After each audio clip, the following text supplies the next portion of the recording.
Bien, siendo las 14:43, se reanuda la audiencia con la presencia del Tribunal, Ministerio Público, defensas, querellantes y los imputados para dar inicio entonces al debate sobre eventuales cautelares. Previo a dar la palabra a los intervinientes, entonces, hago presente que existen medios de comunicación, la radio Bio Bio particularmente, la Universidad Autónoma TV, Diario La Austral. Disculpe, ¿sí? Previo a que comencemos a debatir esa situación, quería hacer presente que se ha integrado a la audiencia el abogado Eduardo Painevilo, a quien delego poder en este instante, con misma forma de notificación y domicilio. Individualización. Muchas gracias, señoría. Incorporo a esta audiencia Eduardo Painevilo Maldonado, por la parte querellante MPC. Su señoría, y aprovechando esta instancia, aviso y pido autorización a su vez para yo en aproximadamente 1 hora y media más poder hacer abandono en la sala. Sí, no hay problema. Gracias. Estando suficientemente representado el Ministerio del Interior, respecto a la delegación de poder, se tiene presente. Y entiendo que don Sebastián entonces ya abandonó la sala. Sí, su señoría. Ya. Y bien, como les iba diciendo entonces, por parte de periodistas de Radio Bio Bio, Universidad Autónoma TV, Diario La Austral y Mega, solicitan poder ingresar a la audiencia para tomar fotografías y mostrar videos donde se muestre a los imputados, y que en caso de no autorizarse su ingreso a la sala con ese fin, se ordene que la transmisión del Poder Judicial también pueda mostrar los rostros de los imputados. Lo anterior lo hacen en virtud del principio de publicidad. Bueno, entiendo que afectando esta solicitud, entonces, primeramente a los imputados, tienen la palabra sus defensas. Gracias, magistrado. Bien, por la parte de don Manuel Valdivieso, me voy a poner la primera petición de los solicitantes, más no la segunda, pero con las siguientes salvedades. Es cierto de que priva el principio de la publicidad, pero frente a ello también el principio de la inocencia, que nos abarca a todos. A todas las personas tenemos el derecho a la inocencia. Y tal como haya sido conocido y resuelto, al estilo como se utiliza por la transmisión vía streaming por el canal del Poder Judicial, entiendo que es suficiente satisfacción a los solicitantes que se pueda filmar sin exhibir los rostros de las personas que aparecen como responsables de los hechos, toda vez que prima el principio de inocencia. Entiendo que es suficiente con la publicación vía streaming del Poder Judicial. La defensa del señor Pérez. En los mismos términos, su señoría, señalando una vez más que en más de una ocasión los medios de comunicación han cometido errores respecto a imputar delitos a personas totalmente distintos del que han sido formalizados. Por ello, su señoría, en los mismos términos que ha señalado mi colega. Bien. La defensa de el señor Inostroza, ¿algo que agregar? ¿Y del señor Contreras? En los mismos términos, su señoría. Bien. Respecto de esta solicitud, Ministerio Público. Su señoría, el Ministerio Público considera que prima el principio de publicidad, por lo tanto, en este caso no hay oposición respecto a que puedan filmar medios de comunicación o tomar nota respecto del desarrollo de la audiencia. Bien, ¿hay algún querellante que quiera agregar algo a esta discusión? No, su señoría, esta parte no se opone a la solicitud de los periodistas. Bien. Sí.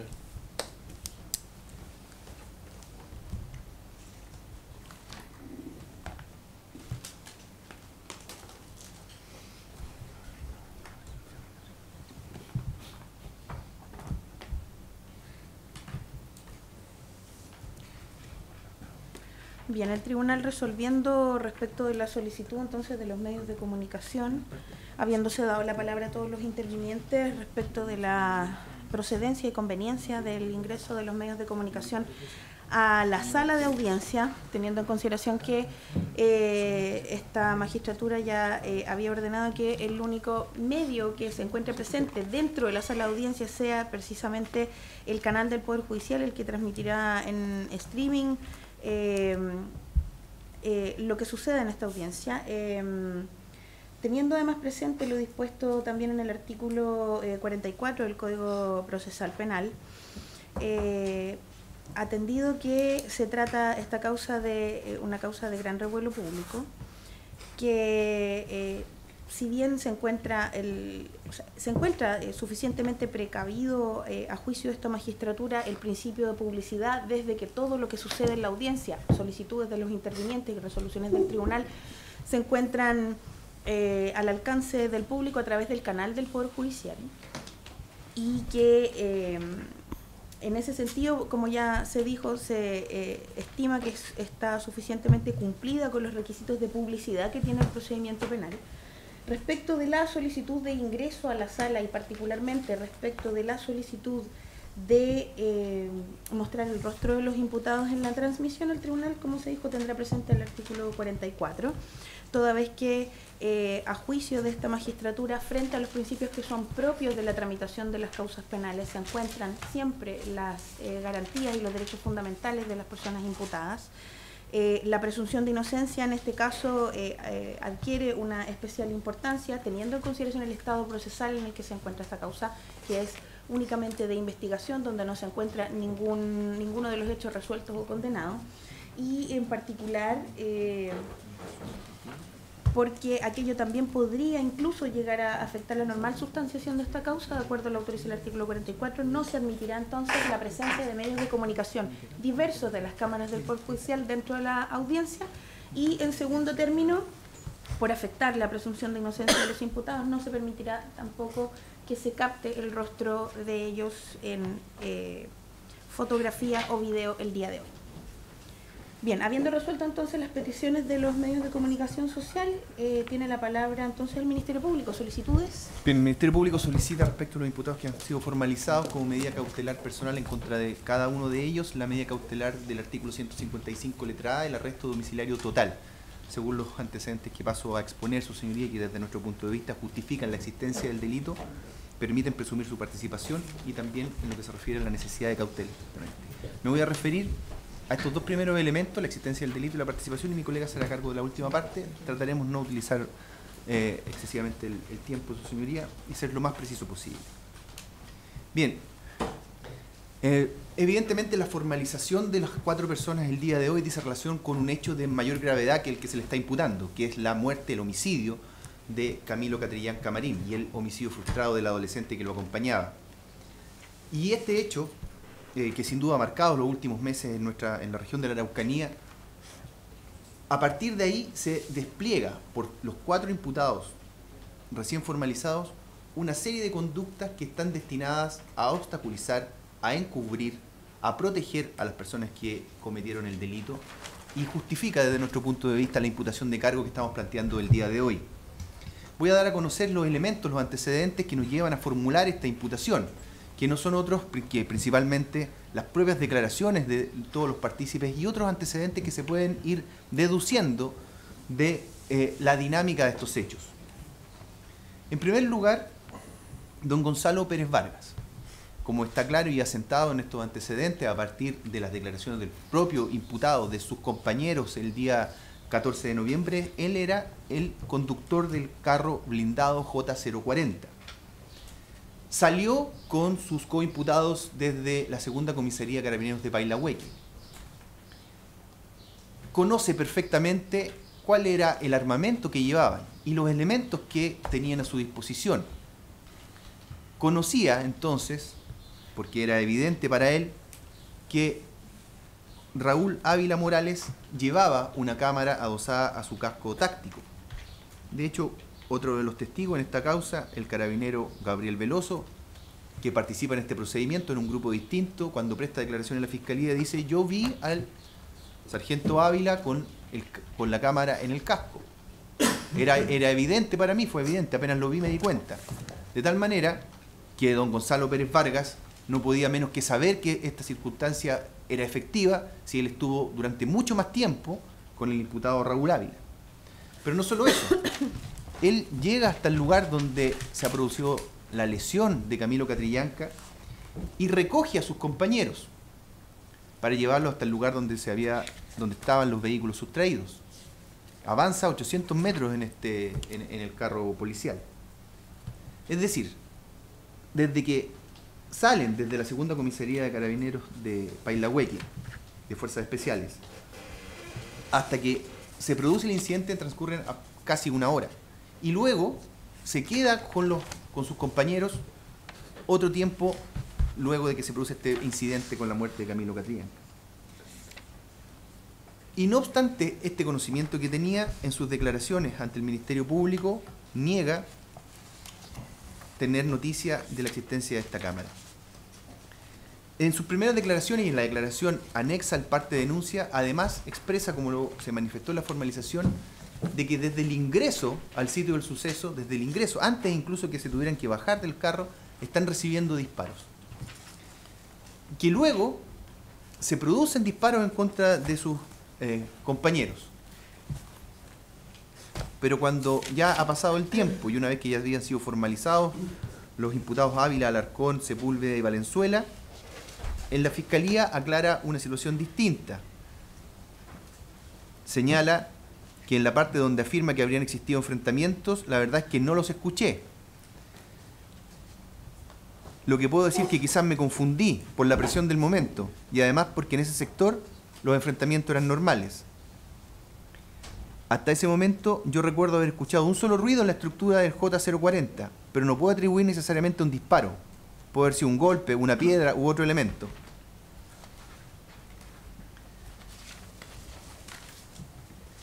El día 21 de diciembre del 2018, además presta declaración en la Fiscalía Local de Temuco el coimputado Raúl Ávila Morales.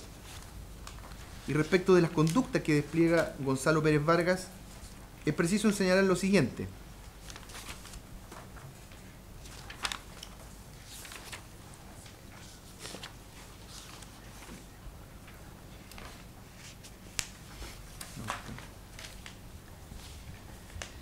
Cuando estaba terminando de declarar, se refiere a la declaración de la Fiscalía Local de Coyipulli, el fiscal me preguntó por la existencia de cámaras de grabación.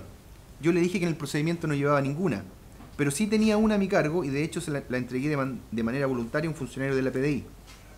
Sin embargo, como la orden que habíamos recibido era que no debían revelarse las cámaras, yo antes de que se entregara la cámara le envié un mensaje vía WhatsApp al cabo Pérez para que sacara la cámara del bolso y retirara la tarjeta de memoria.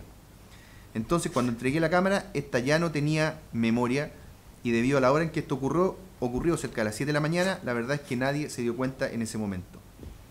La tarjeta de memoria me la devolvió el cabo Pérez y luego de que nos devolvimos a Temuco.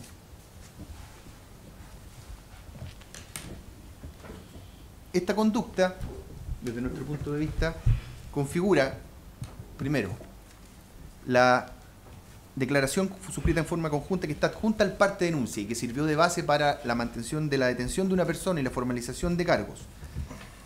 La declaración prestada luego en la Fiscalía Local de Temuco y de Coyipulli cuando niega que tener conocimiento de la existencia de la cámara. El delito de obstrucción a la investigación. El imputado sabe que existían estos antecedentes, tenía pleno conocimiento porque la madrugada del 15 de noviembre recibió este mensaje de texto y sustrajo la cámara y además configura la infidelidad en la custodia de documentos desde el momento en que sustrae un elemento que, de conformidad al artículo 242, ¿no es cierto?, es un documento, puesto que es un soporte que contiene información. No, interpretamos la expresión documento del artículo correspondiente no como necesariamente un papel, sino que como todo elemento sobre el cual se puede contener algún tipo de información, que era además un elemento de cargo fiscal, y facilita la sustracción entonces y de esta manera causa grave daño en la causa pública, puesto que priva al Ministerio Público de una pieza importante en esta investigación. Ese sería el detalle del momento en que se le dispara a Camilo Catrillanca y su acompañante. Y luego se niega la existencia de este elemento. En relación con el imputado señor Manuel Valdivieso, es un hecho asentado también sobre la base de las diferentes declaraciones que han prestado, más de 30 declaraciones de los funcionarios que participaron en el procedimiento, que él llegó al sitio del suceso. Pero antes que eso, el imputado Patricio Alejandro Sepúlveda Muñoz, que era el funcionario de mayor antigüedad en el grupo que participa en el incidente que causa la muerte de Camilo Catrillanca, declaró el día 19 de diciembre del 2018 en la Fiscalía, agregando lo siguiente.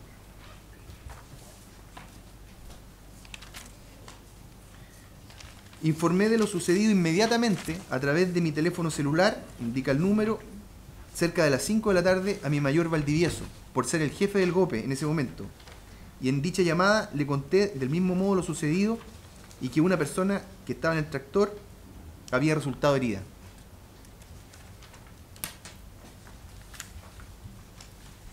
Luego, el sargento Alarcón, que ha sido sindicado por el Ministerio Público como el autor del disparo que da la muerte a Camilo Catrillanca, también declarando el día 3 de diciembre del 2018, luego de haber dado a conocer a la opinión pública de que se le había obligado a mentir. Estoy preguntado directamente respecto de por quién es la persona que lo obligó a mentir. Señaló: fuimos a la Fiscalía de Coyipulli, donde prestamos declaración entregando la versión que nos dio el abogado y mi mayor. Se refiere entonces a la declaración que prestó la Fiscalía Local de Coyipulli, instruido por el imputado Inostroza Quiñimir y por su superior. Tenemos que entender, su señoría, que Carabineros es evidentemente una institución jerárquica y las cosas y los subalternos no operan simplemente por iniciativa propia. En este caso, todos los cuatro imputados inicialmente formalizados declaran de que dan declaraciones falsas, instruidos por el mayor Valdivieso junto con el abogado Inostroza.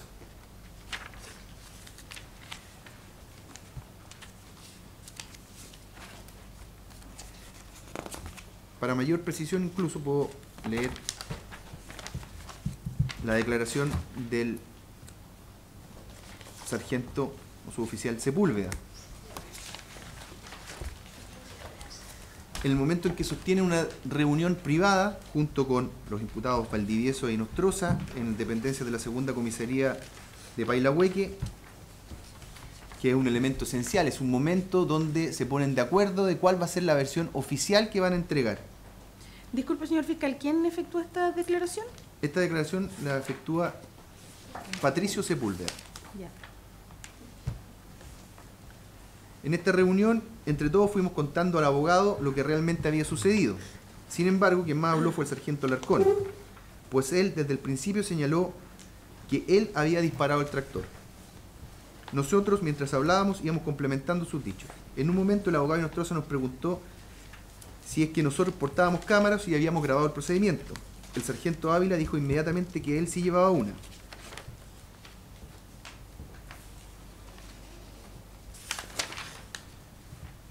Yo no señalé en esa reunión que portaba una cámara de grabación personal y que había registrado el procedimiento. Eso lo hice porque tan pronto como Ávila señaló que llevaba la cámara de grabación, el abogado dijo de manera inmediata que todos debíamos decir que nadie tenía cámara. Por ello es que no quise referirme a las grabaciones. Entonces, luego de que le contamos toda nuestra versión al abogado, este salió cerca de 2 veces de la oficina y, según creo, fue a entrevistarse con oficiales. Luego de que el abogado regresó, nos dijo que en la fiscalía debíamos declarar que en el procedimiento los disparos habían sido realizados de manera disuasiva y que el tractor se había cruzado la línea de fuego porque nosotros, en ese momento, supuestamente estábamos siendo objeto de ataques. Ante esto, el sargento Alarcón señaló delante de todos que debíamos contar la verdad, porque igual se iba a saber después. En ese momento ya había ingresado a la reunión mi mayor Valdivieso, quien al escuchar lo que Alarcón le dijo, Alarcón señaló, le dijo que tenía que mantener la versión que nos había entregado el abogado, y dirigiéndose a Alarcón le preguntó: ¿o te quería ir preso? Esta última frase la repitió varias veces a Alarcón, incluso fuera de la reunión. Es decir, no se trata simplemente, su señoría, de una orden, sino que además viene acompañado con lo que significa el trabajo en conjunto en una unidad como el GOPE, donde las personas crean lazos de amistad, de compañerismo, que los van, de alguna manera, y como en este caso, obligando, o los van haciendo mantener esta versión que es absolutamente falaz. Los funcionarios de Carabineros de Fuerzas Especiales que participan en este procedimiento declaran desde las primeras declaraciones que se toman que no existió un enfrentamiento, pero la documentación oficial que entrega Carabineros, el parte al que he hecho referencia, el resumen ejecutivo es un documento que tiene que elaborar cada unidad del país cuando ocurren procedimientos de importancia y se comunica a la Dirección Nacional de Orden y Seguridad de Carabineros, es decir, a los más altos rangos de Carabineros, para tener una versión oficial, y desde allí se transmite incluso al poder político. En estos 2 documentos, que son la versión oficial de la institución, se consigna que desde que llega personal de Carabineros comienzan a existir disparos de diferentes personas parapetadas, ocultas entre la vegetación, y luego en el parte de denuncia se hace la misma mención. Y se señala además que los disparos que efectúan los funcionarios de Carabineros son para repeler un ataque que ellos estaban sufriendo, cosa que es absolutamente falsa y queda plasmada en esta documentación. Y por acción, estimamos de quién queda grabada y plasmada en esta documentación, del imputado Jorge Contreras Figueroa. Él es el funcionario de mayor antigüedad y es el funcionario que está encargado del procedimiento. El coronel Contreras prestó testimonio en la fiscalía luego ocurridos los hechos. Y fue una de las primeras personas en reconocer que no existían estos enfrentamientos. Pero este reconocimiento que él realiza, que no tengo ningún problema en manifestar y en reconocer en esta audiencia, pugna de manera evidente con las acciones que él ejecutó ese día. Él es informado, según lo que dice el sargento Contreras y lo que se puede apreciar en algunos de los videos, el sargento Alarcón, inmediatamente es el primer oficial al que se le informa lo que había ocurrido. Y es el funcionario, indiqué, hasta que llega al lugar un general de mayor rango. Y él es quien autoriza el resumen ejecutivo. El resumen ejecutivo no fue realizado por él, sino que por el señor Pincheira, otro funcionario de Carabineros que no participó en el procedimiento, que se mantuvo siempre en la subcomisaría, en la segunda comisaría de Fuerzas Especiales de Coyipulli, de Pailahueque. ¿Qué es lo que señala el teniente coronel Pincheira respecto de la confección de este resumen ejecutivo? En cuanto a la mención que contiene el resumen ejecutivo en su primera página y que se refiere a la existencia de individuos parapetados en la vegetación, premunidos con armas de fuego cortas y largas, efectuando disparos de diverso calibre hacia el personal policial, puedo manifestar que ello fue incorporado al documento directamente por mi coronel Contreras, al revisar el bosquejo que yo había elaborado. Estos hechos no recuerdo haberlo escuchado en las comunicaciones radiales. Esta última parte es importante porque este funcionario que redacta materialmente el resumen ejecutivo y así queda consignado en el mismo, expresa en su declaración que él lo hace sobre la base de la información que le va llegando a través de las comunicaciones radiales. Las comunicaciones radiales, cuyas copias también están incorporadas en la carpeta de investigación, las transcripciones respectivas, nunca dan cuenta de que se produce un enfrentamiento entre desconocidos y carabineros. Él lo ratifica. Pero señala que esa parte, que es muy determinante en la versión que se entrega inicialmente respecto de qué fue lo que pasó con la muerte de Camilo Catrillanca, según lo que expresa este testigo, es directamente incorporada por el coronel Contreras, quien además agrega las referencias en la página 2 del resumen ejecutivo, en la que se indica que la patrulla del GOPE desciende y sobrepasa los diversos obstáculos existentes en la vía y que recibieron disparos de distintos sectores, utilizando luego el armamento fiscal de cargo, circunstancia en la que cruzó en la ruta el tractor atravesando la línea de fuego, también fueron incorporadas directamente al resumen ejecutivo por mi coronel Contreras. Las menciones del resumen ejecutivo, si uno las compara con las menciones del parte, son, su señoría, exactamente las mismas, y fueron las que ya se refirieron en la formalización. El resumen ejecutivo está incorporado como antecedente en esta investigación y está a disposición de todos los intervinientes. No voy a dar mayor lectura a él. Ahí, el parte denuncia no es elaborado directamente por el coronel Contreras. Es por eso que su participación en este caso en la falsificación, siendo un funcionario público que tiene la obligación de decir verdad, es como a la autoría del 15 número 2, no del 15 número 1. Él no confecciona directamente el parte, pero sí lo confecciona otra funcionaria, que es la carabinero Tamara Barros Barros. Y Tamara Barros Barros señala que para la confección de este parte tiene que basarse en la información que está contenida en el resumen ejecutivo. Entonces, el resumen ejecutivo, en las partes donde falta la verdad directamente, que incluso lo reconoce posteriormente esta mentira, se reconoce en la declaración que presta el coronel Contreras en la Fiscalía, son, según el testimonio del teniente coronel Pincheira, incorporados directamente por él. Y luego, esta información es traspasada por una carabinero, una funcionaria que incluso no tiene ninguna participación, más que simplemente transcribir en el parte de denuncia. Pero, además con el agregado de que el coronel Contreras va hasta la comisaría de Coyipulli, donde se está confeccionando el parte, y se entrevista con los funcionarios que están ahí. No directamente con esta carabinero, pero es su presencia también lo que nos demuestra de que tiene perfecto conocimiento, o no puede negar que desconocía lo que estaba ocurriendo, es decir, de que los elementos que él incorporó en el resumen ejecutivo se estaban incorporando ahora en la versión que se iba a entregar a la Fiscalía y que iba a traspasar al tribunal. Existe entonces entre estos 4 imputados un denominador común, que es la obstrucción de la investigación. Vemos cómo realizan cada uno de ellos acciones directamente destinadas a obstaculizar la investigación, a encubrir los hechos. El señor Gonzalo Pérez niega la existencia de la cámara, oculta la tarjeta de memoria. Los imputados Valdivieso y Nostroza les instruyen a los funcionarios que van a ir a prestar declaración a la Fiscalía Local de Coyipulli lo que tienen que decir. Tienen que negar los hechos, tienen que dar una versión distinta, una versión que además tiene un componente jurídico relevante, apunta a crear una causal de justificación. Es decir, no es una versión que se le pueda ocurrir a cualquier persona. Por último, el coronel Contreras plasma esta versión falsa en el resumen ejecutivo.